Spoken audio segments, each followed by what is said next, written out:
Good morning, good afternoon, good evening. The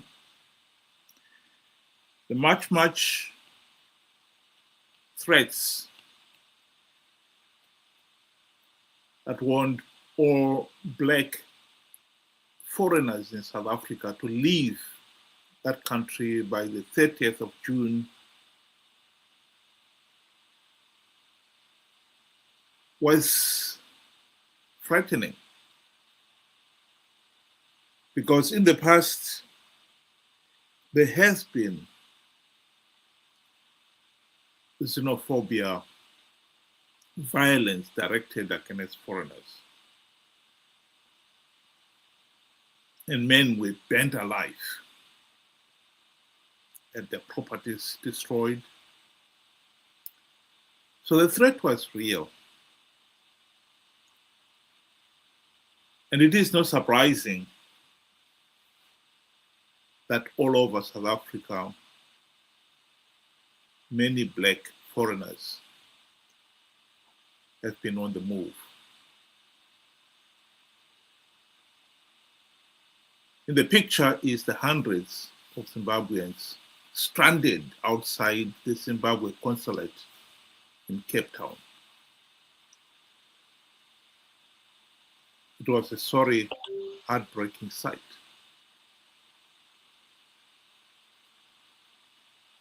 Many videos of the situation on the ground, where the place was so crowded, the tents that had been provided were full, and so many people were left out in the open. And it was raining.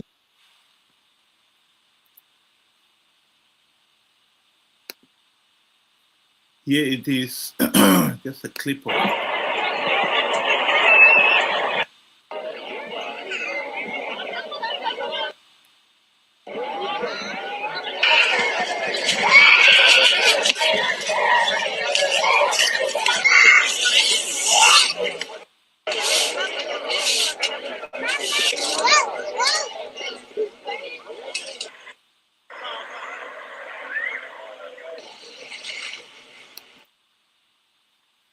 The tragic reality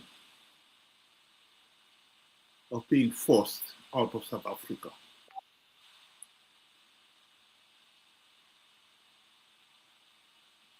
It is believed that as many as 3 million Zimbabweans are in South Africa alone. And many of them, they don't have the right papers to be in that country. But these vigilantes are only saying, for the sake of the record, that those without the paperwork should leave the country. But in reality, if you are a foreigner, it is best for you to leave. It is that simple. This is the reality that they were running away from.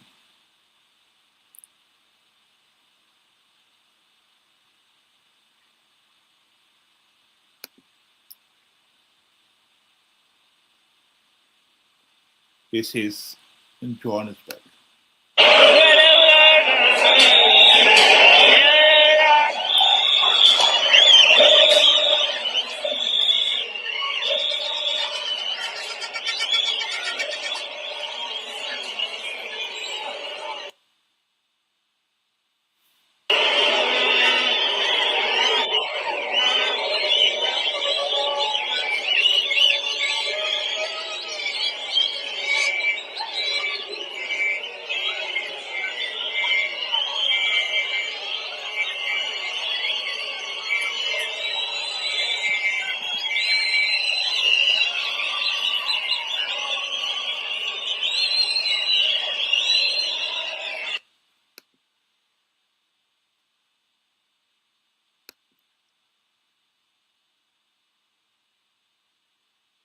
It is a frightening experience if you are a foreigner and you know that multitude is on the hunt, hunting for you.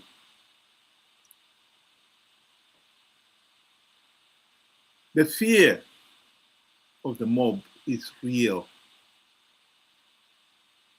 Here is what happens if you get caught.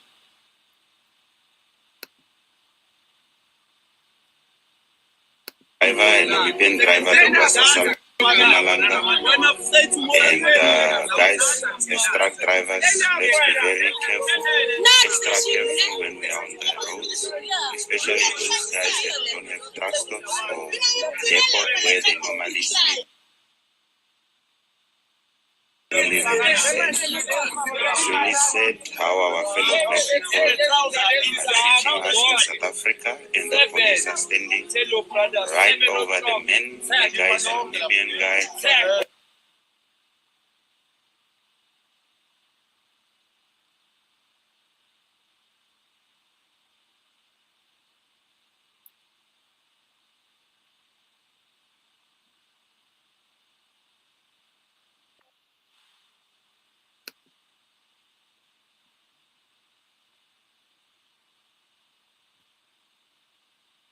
The individual was a driver.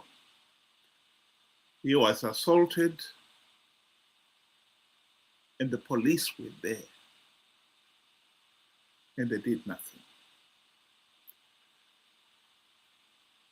The sheer brutality of it all leaves one cold.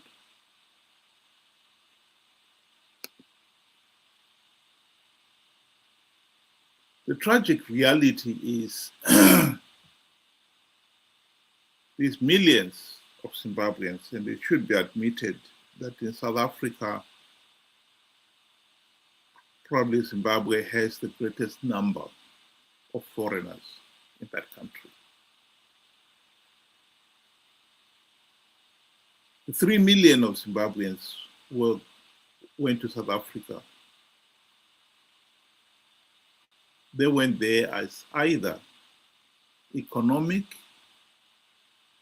and or political refugees.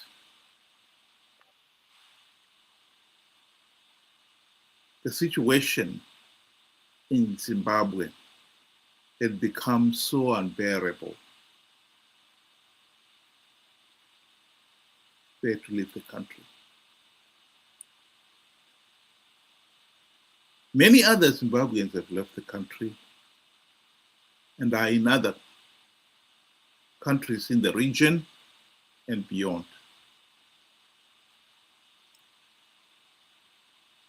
"46 years of gross mismanagement, rampant corruption, and tyrannical rule has reduced Zimbabwe into a failed state. That is the reality. And many of them have left in the last 20 years or so. And now they're being forced to go back to Zimbabwe. The tragedy is, of course, they will return to a country still wallowing in abject poverty.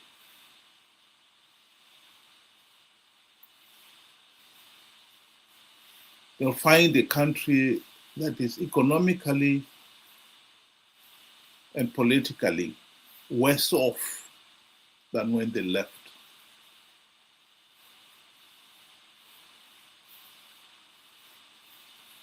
The 2017 military coup, the nation was told, was staged to stamp out corruption and stabilize the country. millions of people welcomed it and even called it Liberation Day, Independence Day, the second Independence Day for the country.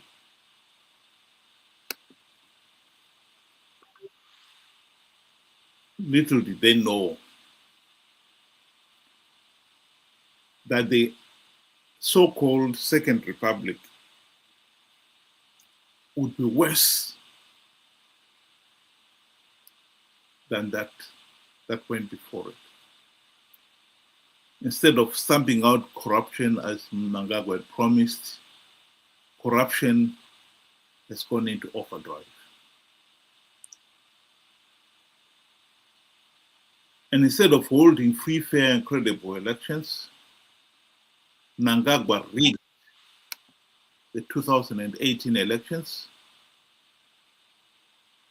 And when people tried to protest, soldiers were given instructions to shoot to kill. He went on to rig the 2023 elections. And soon after rigging the 2023 election, he launched his now infamous ED 2030, in which his campaign was that he should be allowed to amend the constitution so that he can stay in power beyond the stipulated maximum 10 years stipulated in the constitution. There was never any doubt that he would get his wish. The man had just rigged, blatantly rigged the 2023 elections. Elections are a much more stringent process than amending a constitution. The usual opposition suspects try to assure the nation that that constitutional amendment bill will not go through because it will require 2 referendums. He managed to word it in such a way that it sailed through without even requiring 1 referendum.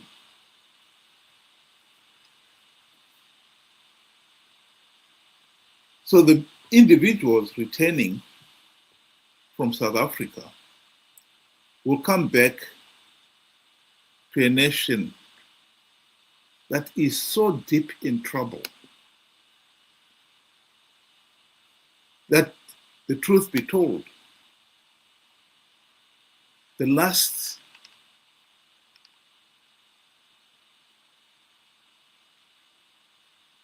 time when they left the country, the situation was better than now when they come back. The situation is much worse, much, much worse. Politically and economically.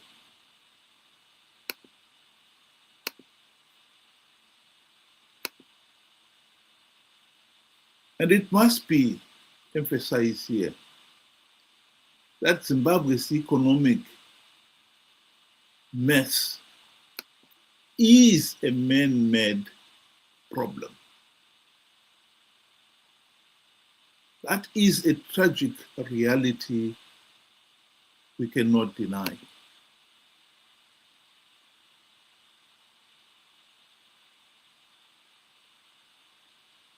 Those who live in the rural area have been denied the right to own even a few square meters of land,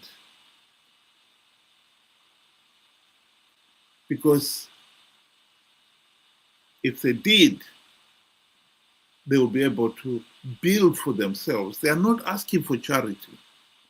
Build for themselves decent homestead, they will be able to improve that piece of land by planting fruit trees, digging wells, etc., and have a decent life. But they've not been allowed to do so, and deliberately. ZANU-PF has stubbornly refused to give people in the rural area title deeds to even a few acres of land. ZANU-PF was not the first one to do it. This is a policy carried over from the white colonial days. In the 70s, Ian Smith was told, give the people in the rural areas title deeds to even a few acres, a few acres of land, and they would be able to do something for themselves. He refused because he feared that economic empowerment would lead to political empowerment. And he was not ready to give blacks the right to vote. ZANU-PF has retained the same policy for exactly the same reasons.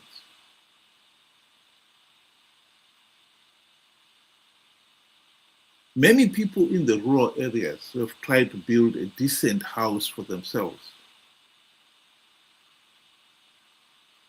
have seen their houses being demolished on the grounds that they don't have title deeds. Why don't you give them title deeds? It doesn't say. And meanwhile, of course, the ruling elite are the ones who own multiple farms. And they have title deeds to those big farms. And yet they refuse to give title deeds to those in the rural areas, even just if 1 or 2 acres of land.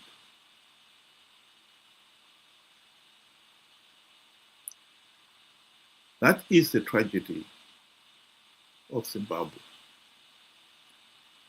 The millions of Zimbabweans returning from South Africa will come back to the suffering they tried to escape from.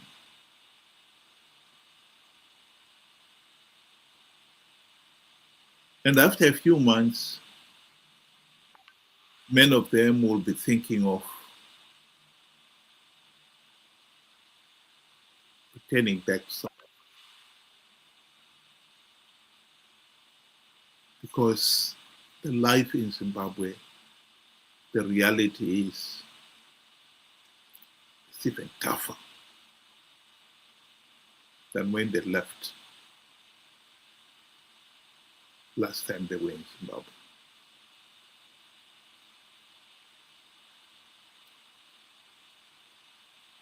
The Constitutional Amendment Bill number 3 has not made a better Zimbabwe. It's made it worse. It has given Mnangagwa and his ZANU-PF cronies even greater dictatorial powers to do as they please.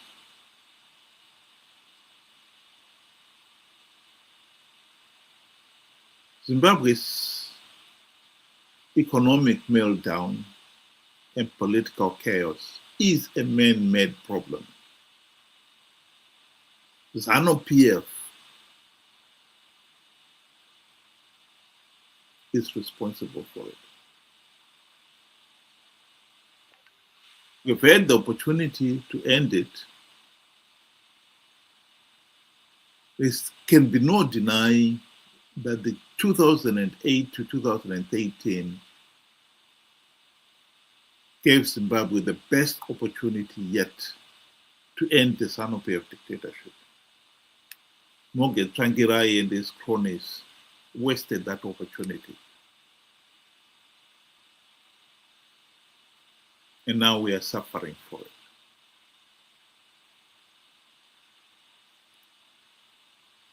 We are not as helpless as an infant. We only choose to be helpless. And that is one of the tragedies of our situation.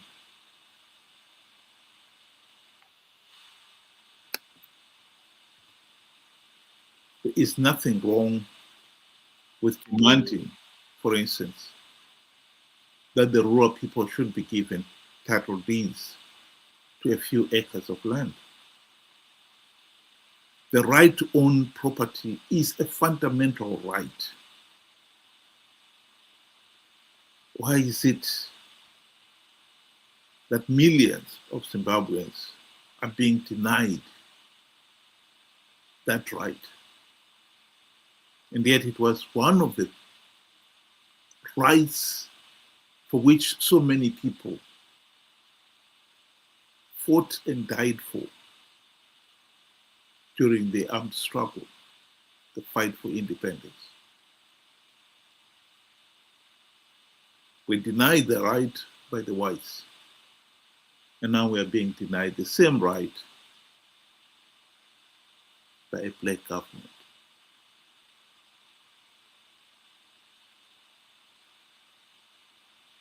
We, only we, can stand up and say this is not right. Let's change it.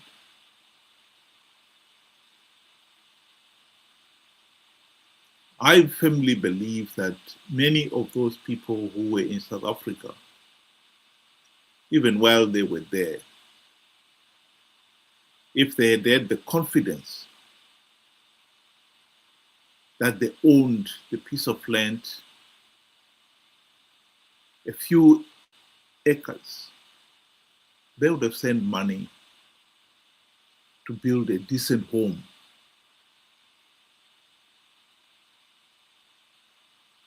They didn't. And this is what they're coming back home to.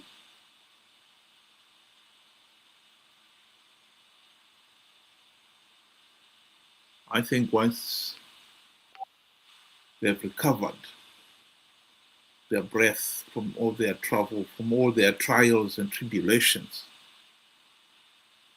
they've got to sit up and ask themselves, why are they being denied a simple right to do something for themselves, to own just a few acres of land? That's not asking for too much.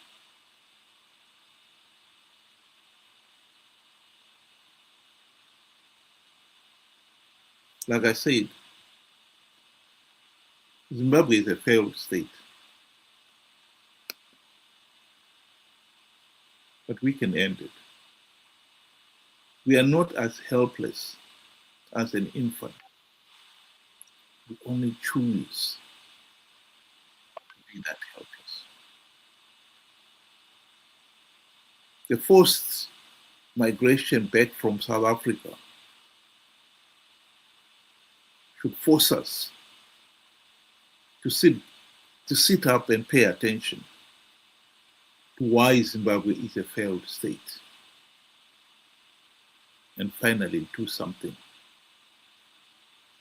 to end the situation. Think about it. Have a good day.